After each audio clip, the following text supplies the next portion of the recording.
What is AI? Now, it's the kind of thing that everybody knows what it is. They can feel it, but they can't describe it. And you look all kind of places all over online, you ask different people, what is AI?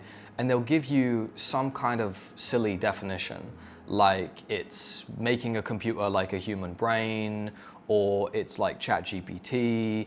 I think there's a simple way to put it, so I hope you like my definition as well. But AI is software that can do a task without you giving it explicit step-by-step instructions on how to do that task. As opposed to lots of other different kind of things that you might need done, where you have to write exactly how to do it, step by step. So let me give you some examples. You might have some software which checks, is your email valid that you've put into this form?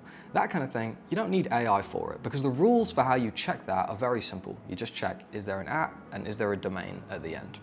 Other things like figuring out, okay, how far is this ball gonna fall if I throw it out at this speed from this height? Because again, we know the physics behind those equations. So you kind of have those equations which you can put in, which give you the step-by-step solution. You don't need to learn how to do that because you already have the rules to do it. You can write those things down.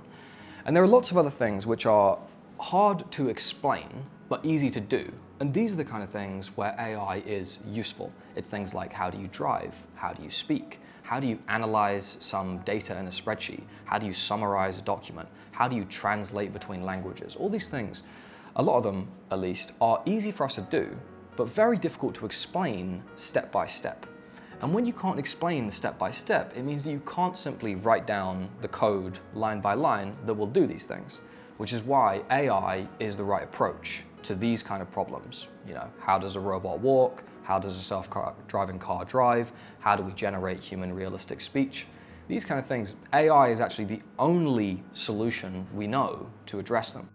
So that's what I think is a useful framework for understanding what is AI.